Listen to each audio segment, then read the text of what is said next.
Assalamualaikum warahmatullahi wabarakatuh. Alhamdulillah, alhamdulillahirabbil alamin. Salatu wassalamu ala asrafil anbiya'i wa mursalin wa ala alihi washabi Rasulillah ajmain. Asyhadu an la ilaha illallah wa asyhadu anna Muhammadar Rasulullah. Puji syukur kehadirat Allah Subhanahu wa taala, mana pada pagi hari ini kita masih diberikan begitu banyak nikmat. Salah satunya nikmat iman, nikmat kesehatan dan nikmat kesempatan, sehingga kita masih diberikan kesempatan untuk melaksanakan perkuliahan pada hari ini. Salawat berkah salam selalu tercurah kepada junjungan kita Nabi besar Muhammad sallallahu alaihi wasallam. Yang sama-sama kita hormati Bapak dosen kita, dosen pembimbing kita atau dosen pengampu Bapak Dr. John Ferry, Eskom, MM, Mkom. Kemudian Bapak Ibu rekan-rekan seperkuliahan dengan kami. Baik, pada kali ini kami kelompok 4 izinkan kami kelompok 4 mempresentasikan hasil kelompok kami, yang mana kami kelompok 4 mendapatkan giliran atau jatah chapter 7 dan chapter 8, yang mana chapter 7 the performance appraisal process atau proses penilaian kinerja, dan chapter 8 atau bab 8 building performance excellence atau membangun keunggulan kinerja. Kelompok kami terdiri dari saya sendiri, Rozi Rizky Suwardi, kemudian Ibu Desmawarni, Bapak Mandra Adrika Putra, Ibu Mira Zulfiana, Bapak Prim Andaryansu, dan Bapak Teguh Prananda. Baiklah, untuk menghemat waktu, pada chapter atau bab 7 akan dipresentasikan oleh Ibu Desmawarni. Kepada Ibu Desmawarni, kita persilakan. Assalamualaikum warahmatullahi wabarakatuh. Saya akan membacakan slide dari 7.1 sampai 7.6. Seperti apa proses penilaian kinerja yang efektif? Penilaian kerja atau performance appraisal biasanya juga disebut sebagai tinjauan kinerja, evaluasi kinerja, atau penilaian karyawan. Hal ini dapat diartikan sebagai sebuah upaya dalam menilai prestasi yang bertujuan untuk meningkatkan produktivitas karyawan maupun perusahaan. Melakukan penilaian kinerja akan efektif jika dilakukan secara adil dan objektif. Adil yang dimaksud adalah berdasarkan standar yang telah disepakati, sedangkan objektif merupakan nilai-nilai yang diberikan sesuai dengan tingkat pencapaian agar penilaian dapat dilakukan secara adil.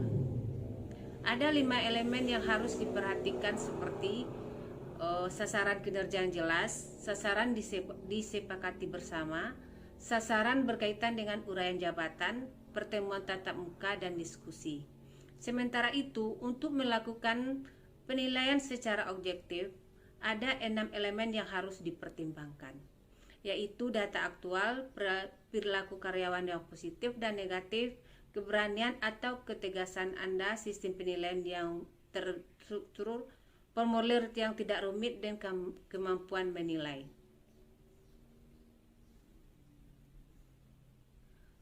Proses penilaian kinerja dimulai dari mendefinisikan hal-hal yang apa saja diharapkan oleh perusahaan dari masing-masing karyawan. Proses ini mengukur kinerja masing-masing karyawan untuk mengidentifikasikan sesampai jauh mana harapan perusahaan itu telah tercapai dan harapan mana yang belum terpenuhi. Penilaian kerja karyawan perlu dilakukan secara berkala oleh perusahaan untuk menilai apakah performa mereka mengalami peningkatan atau penurunan. Para manajer bisa memilih dari 9 metode menilai. Jenis sistem penilai kinerja yang digunakan bergantung pada tujuannya. Jika penekanan utamanya pada penilaian karyawan untuk promosi atau pelatihan, maka penetapan bayaran berdasarkan prioritasi metode tradisional seperti skala penilaian. Dalam melakukan penilaian kinerja terhadap seorang tenaga kerja, pihak yang berwenang dalam memberikan penilaian seringkali menghadapi 2 alternatif pilihan yang harus diambil.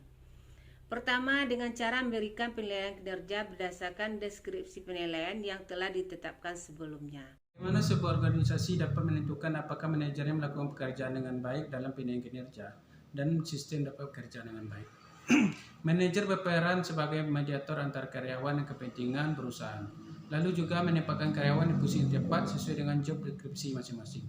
Meski tidak menduduki jabatan tertinggi, manajer tetap menjadi salah satu orang terpenting bagi karyawan di sebuah perusahaan. Salah satu perusahaan dapat dikatakan dalam kondisi baik apabila memiliki indikator-indikator seperti memiliki indikator likuiditas yang lancar, probabilitas yang tinggi, solvabilitas yang tinggi, serta rasio aktivitas yang tinggi.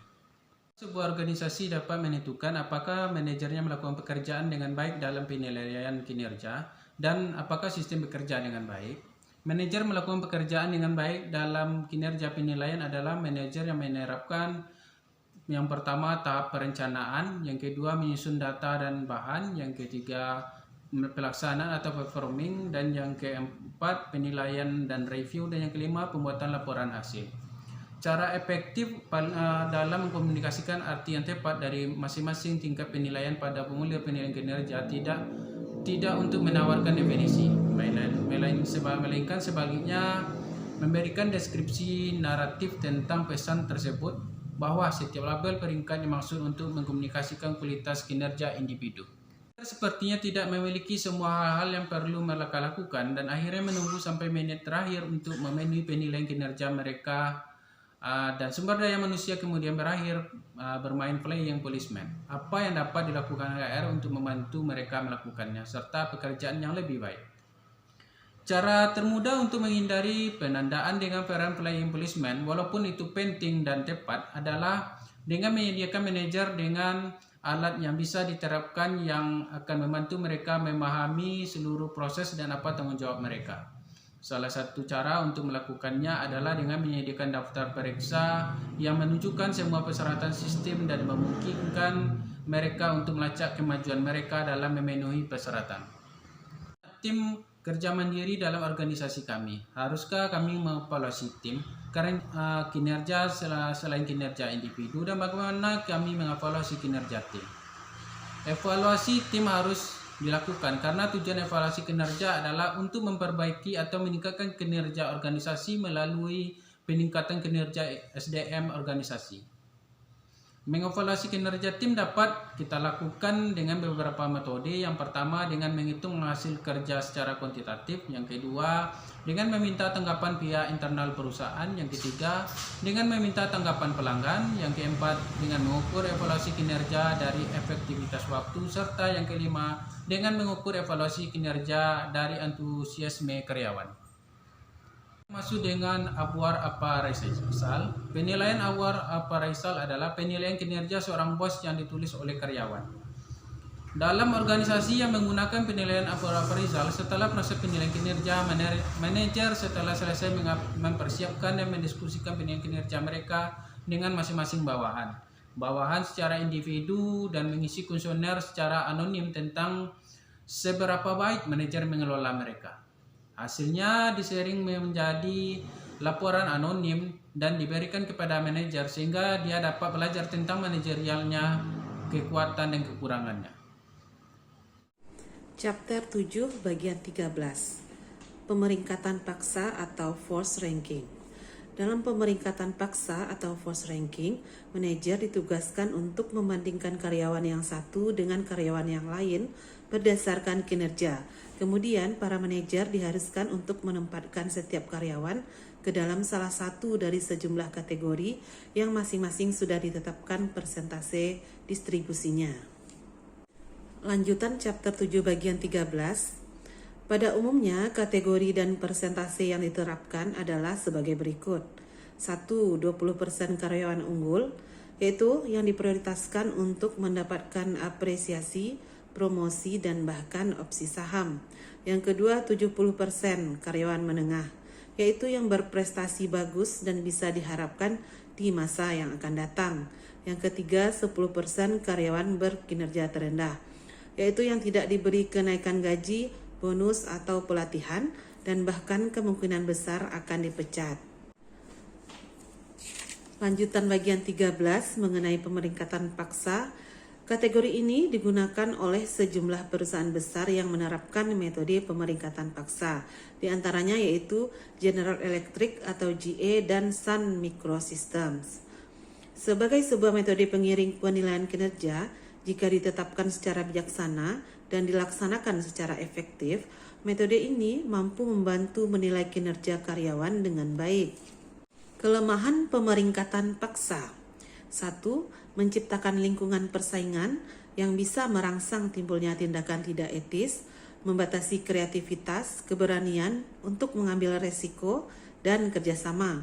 Yang kedua, terpaksa memecat karyawan yang sebenarnya mampu menjadi bintang di unit kerja lain karena di unit kerjanya saat ini dia dimasukkan ke dalam kategori terendah.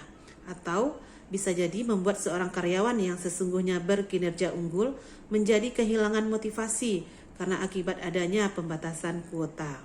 Chapter 7 bagian 14. Penilaian kinerja berbasis internet, aplikasi atau web.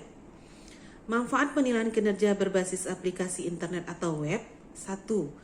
Penilaian lebih objektif berbasis data. Yang kedua, menggunakan metode yang terukur. Yang ketiga, menaikkan motivasi karyawan. Yang keempat, monitoring kinerja sepanjang tahun. Yang kelima, menguji efektivitas rekrutmen. Lanjutan bagian 14. Kelemahan penilaian kinerja berbasis aplikasi internet atau web. 1. Memerlukan biaya yang mahal untuk aplikasi. 2. Manajemen kinerja organisasi mensyaratkan teknologi yang sesuai dengan organisasi. Chapter 8. Membangun keunggulan performa. Bagian 1. Apa yang dilakukan dalam membangun keunggulan performa? 1. Meningkatkan kualitas layanan. Yang kedua, meningkatkan kesejahteraan pegawai. Yang ketiga, mampu beradaptasi dengan perubahan zaman. Yang keempat, mengelola bisnis strategi dengan baik. Chapter 8 bagian 2. Apa yang mempengaruhi perkembangan individu? 1. Pekerjaan yang menantang. 2. Atasan yang bisa menjadi role model. Yang ketiga, kesulitan yang dihadapi dan cara menyelesaikannya. Yang keempat, pengalaman. Yang kelima, program pelatihan untuk pengembangan SDM. Chapter 8 bagian 3. Bagaimana cara menentukan posisi kita dan tim dalam organisasi? 1.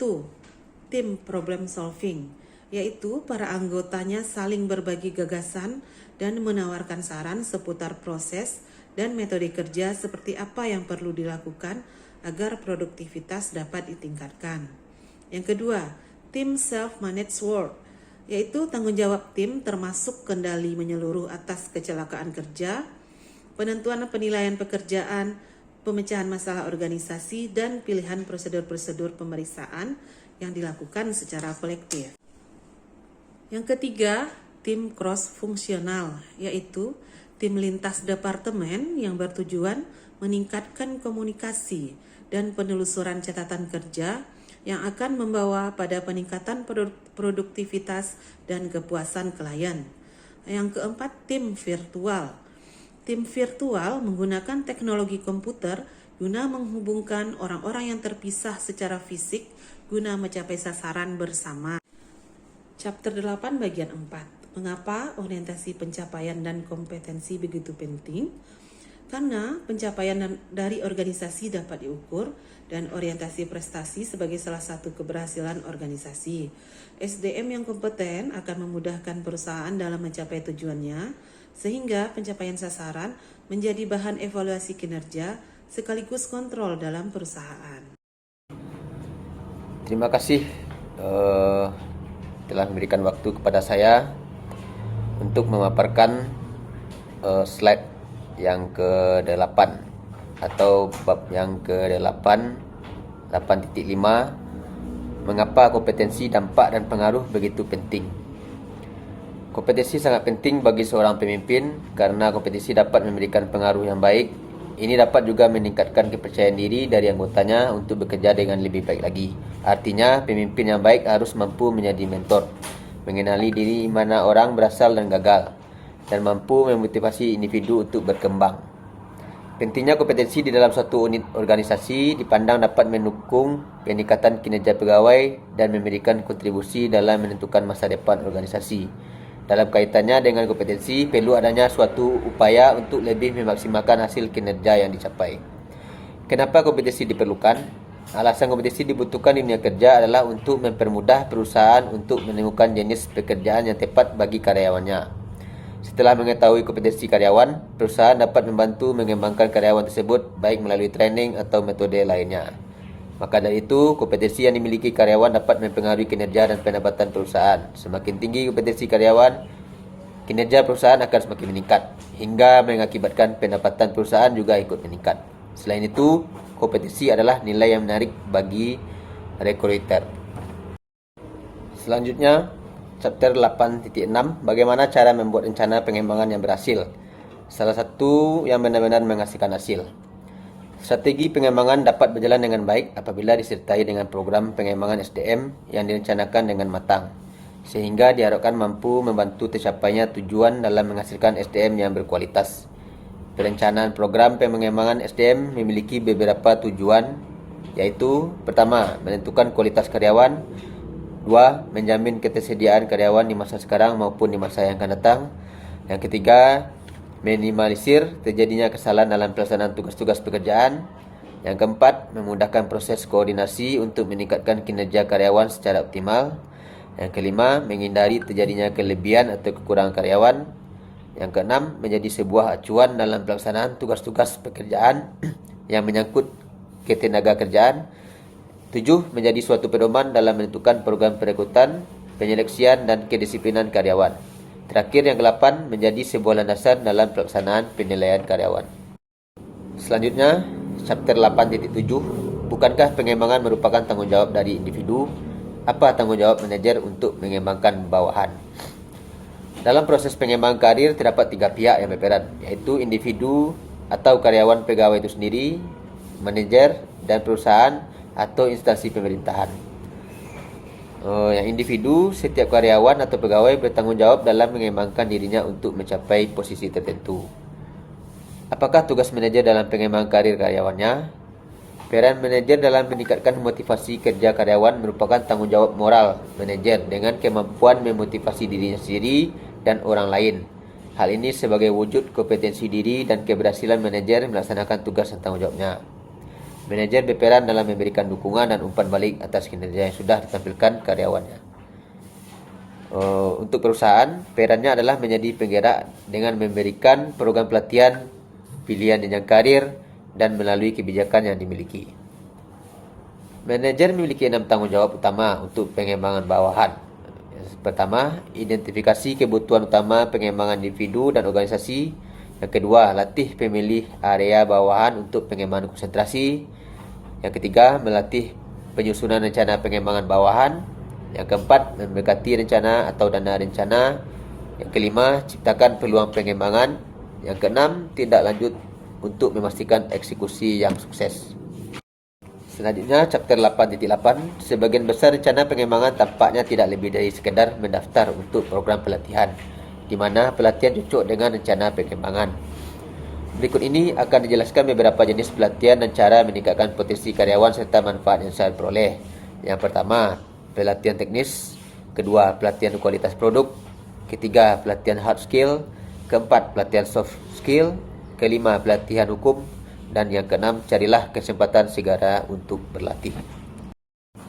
Baik, untuk berikutnya masih chapter 8.8. Pelatihan bukanlah pengembangan. Pelatihan hanyalah salah satu komponen dalam rencana pembangunan yang lengkap. Berikut ada 6 saran untuk menggunakan pelatihan sebagai bagian yang efektif dari proses pembangunan.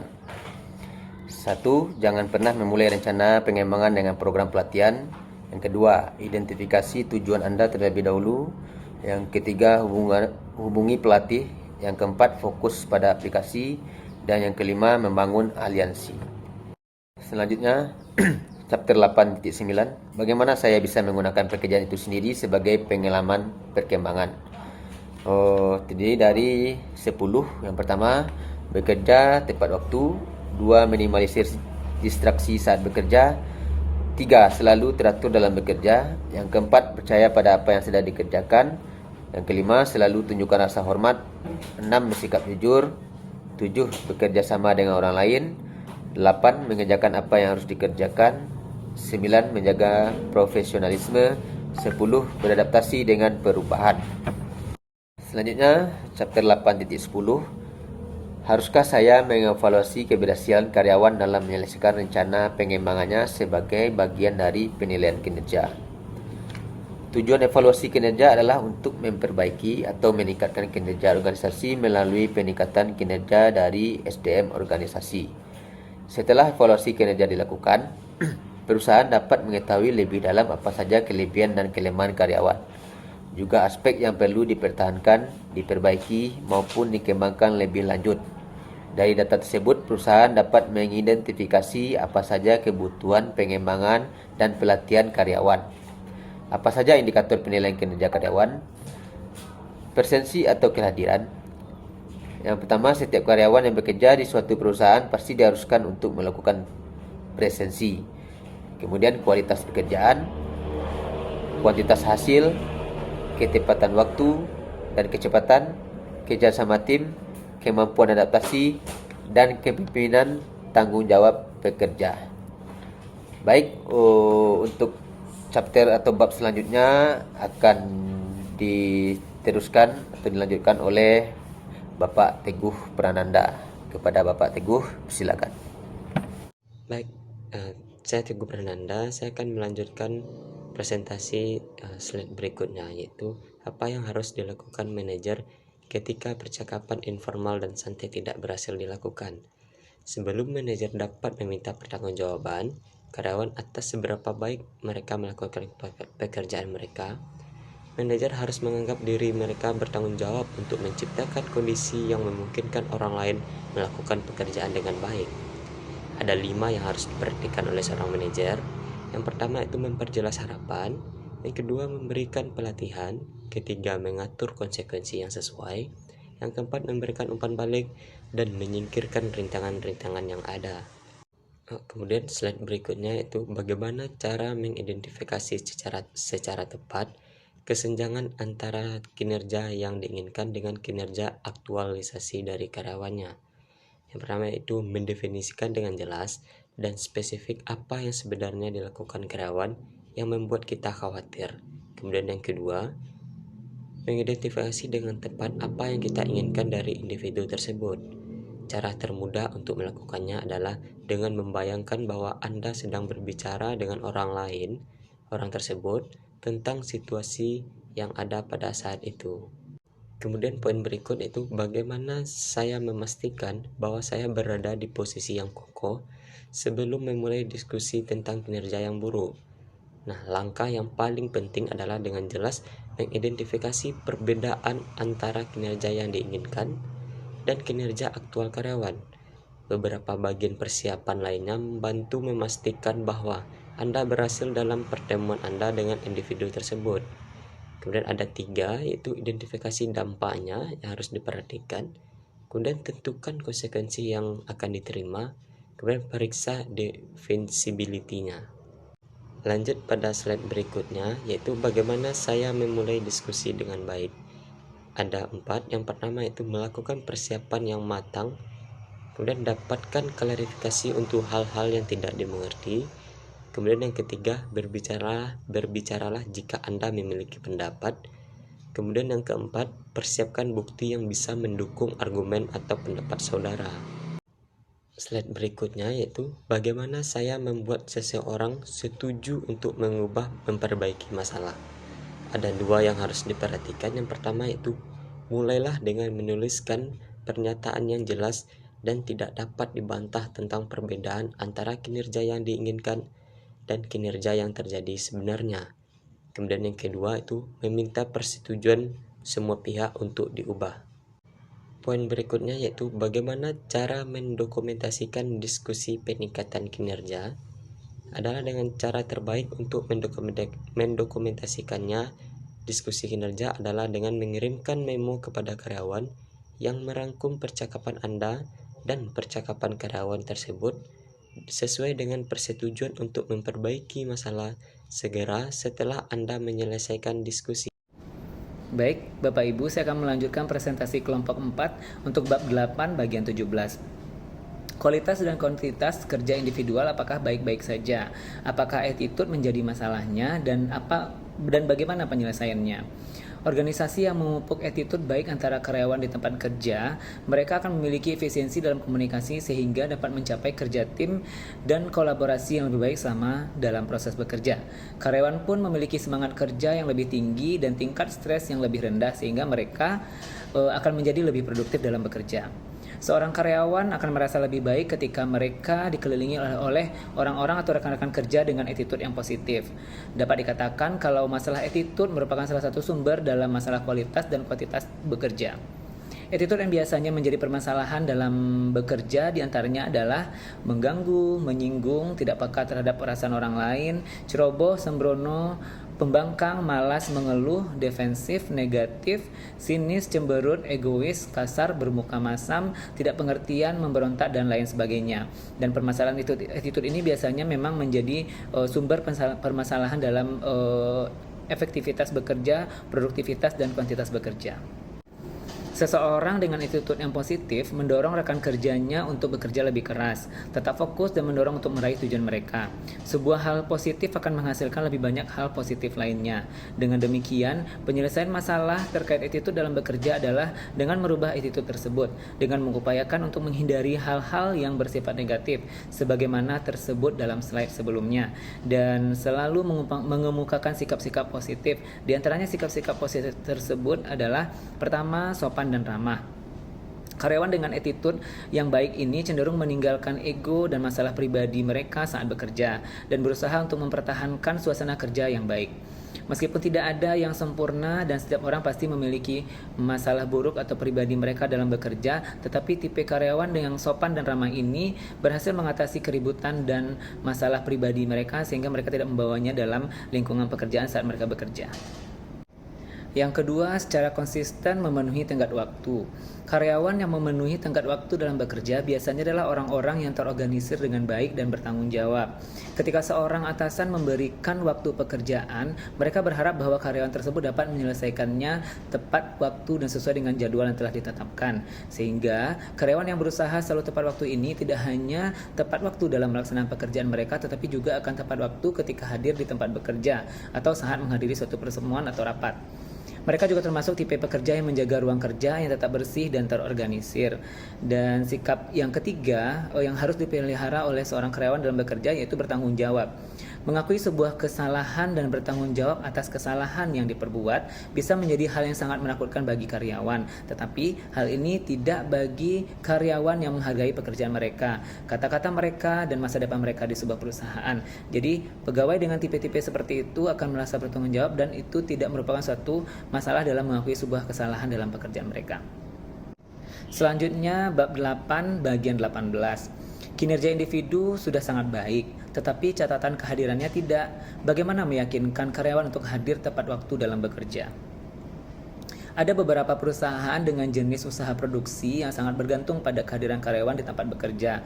Selain itu, ada juga perusahaan yang jenis usahanya tidak selalu membutuhkan kehadiran karyawan di tempat kerja, karena pekerjaan tersebut bisa dilakukan kapan saja dan di mana saja.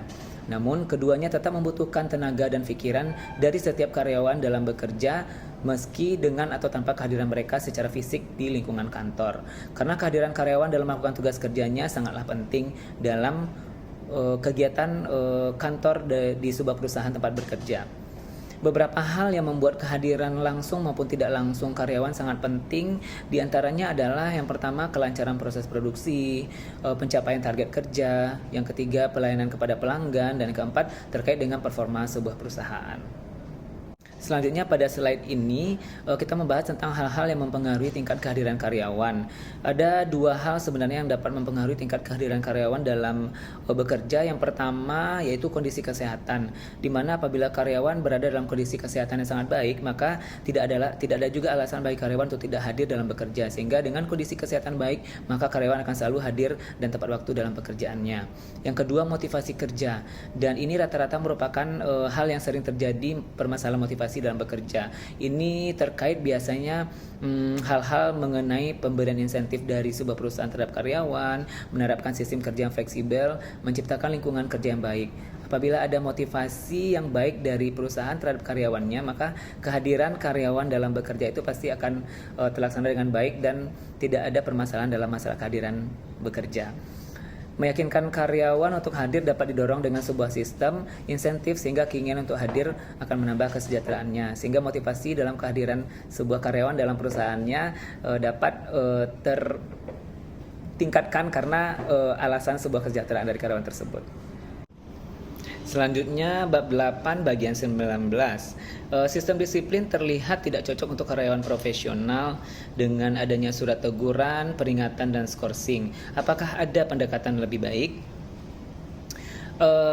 Pada slide ini kita membahas beberapa pendekatan tentang disiplin kerja.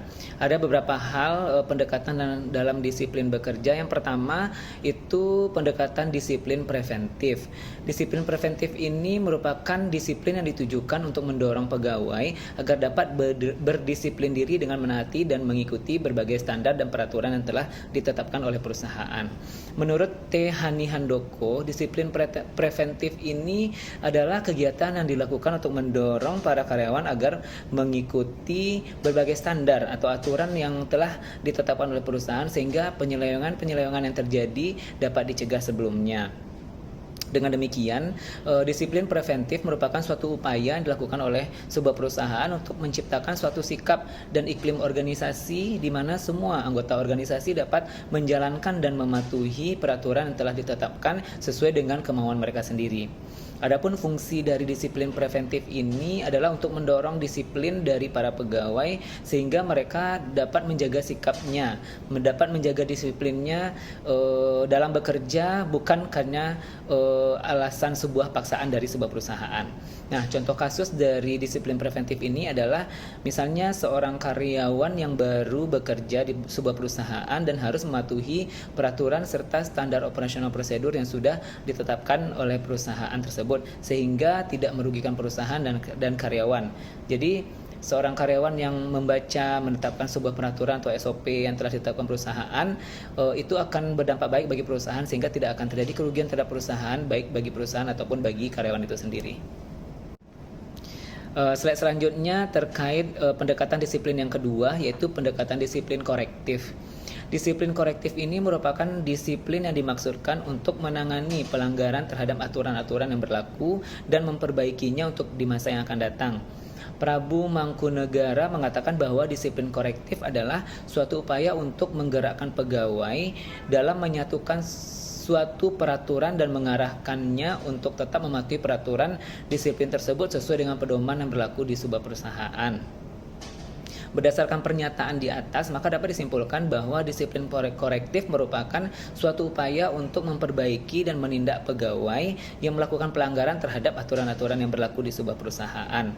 Dengan kata lain, sasaran dari disiplin korektif ini adalah para pegawai yang melanggar aturan dan diberikan sanksi sesuai dengan aturan yang berlaku di sebuah perusahaan. Nah, contoh kasus di sini, disiplin korektif ini dilakukan untuk memperbaiki pelanggaran dan mencegah pegawai yang lain melakukan perbuatan yang serupa atau pelanggaran yang serupa sehingga dapat mencegah tidak adanya terjadi pelanggaran-pelanggaran serupa di kemudian hari. Slide selanjutnya pendekatan disiplin yang ketiga yaitu disiplin progresif. Disiplin progresif di sini merupakan pemberian hukuman yang lebih berat terhadap pelanggaran yang dilakukan secara berulang. Tujuannya adalah untuk memberikan kesempatan kepada pegawai untuk mengambil tindakan korektif sebelum hukuman-hukuman yang lebih serius dibebankan kepada pelanggar disiplin tersebut. Nah, dilaksanakannya disiplin progresif ini akan memungkinkan manajemen untuk membantu pegawai dalam rangka melakukan perbaikan atas kesalahan-kesalahan yang telah diperbuatnya. Seperti yang dikemukakan oleh Fitzal Rifai bahwa disiplin progresif dirancang untuk memotivasi karyawan agar mengoreksi sendiri kekeliruan mereka secara sukarela. Contoh kasusnya pada kasus disiplin progresif ini, misalnya Benny bekerja di salah satu perusahaan swasta dengan posisi sebagai security. Nah, akibat kelalaiannya, dia bekerja sama dengan beberapa orang untuk membantu temannya dalam mengambil aset perusahaan. karena ini merupakan sebuah pelanggaran dan itu sudah dilakukan oleh Beni untuk kali kedua atau untuk kedua kalinya dan ia tertangkap. Maka karena ulah Beni sendiri, maka ia dikenakan sanksi berupa SP3 dan dikenakan PHK oleh perusahaan.